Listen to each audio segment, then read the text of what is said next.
और सोकुड़ा हाँ और एक पाव काटे दे और नुला बाना काना करे दे दिसे और ये दुनिया ही फालिए दे তখন কয় আল্লাহ আমি তো অপরাধ করছি আপনার হুকুম অমান্য করে আমার কি শাস্তির কোনো মাপ হবে না হয় তোরে দুনিয়ায় পাঠাইলাম তুই ডিউটি করতে করতে করতে করতে কোন এক সময় এক ব্যক্তির কাছে গেলে তুই ক্ষমা চাইলে সে যদি তোরে ক্ষমা করে তাইলে তুই ঠিকই ক্ষমা পাবি সেই ব্যক্তি হলো ইমাম মাহদি তার কাছে ক্ষমা চাইলে সে ক্ষমা পাবে কিন্তু ওর যে একটা ডিউটি আছে জানেন দেখবেন ওই মাহফিলে যায় মিলাদ মাহফিলে যায় আর এই উরস মাহফিলে যায় ওই ফেরেশতার ডিউটি হলো যারা যারা বহে হাসরের আগ পর্যন্ত ওখান থেকে খুশিয়া খুশিয়া তাকে খাড়া করাইব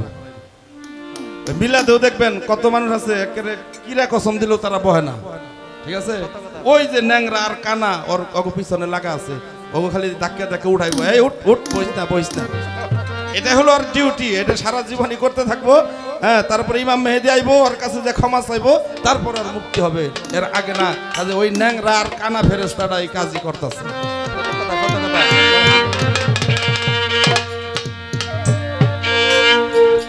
ওরে গাইথা মালা পারলো জ্বালা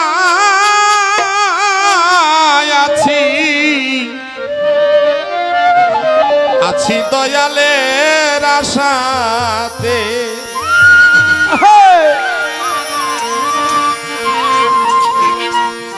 একটা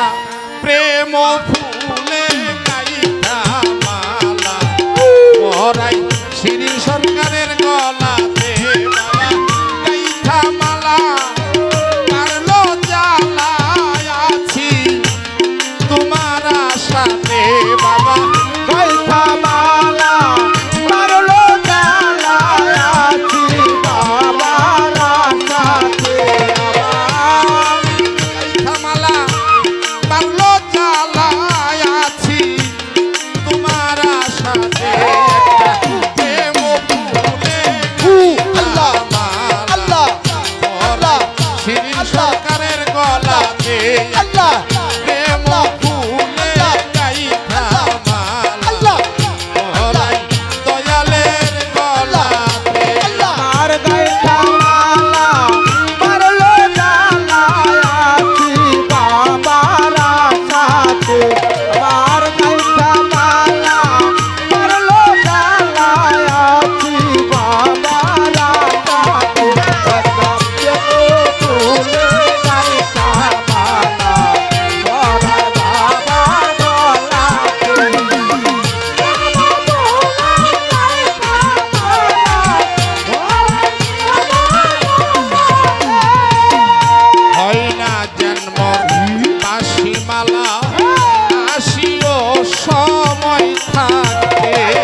আমার এক আশেগান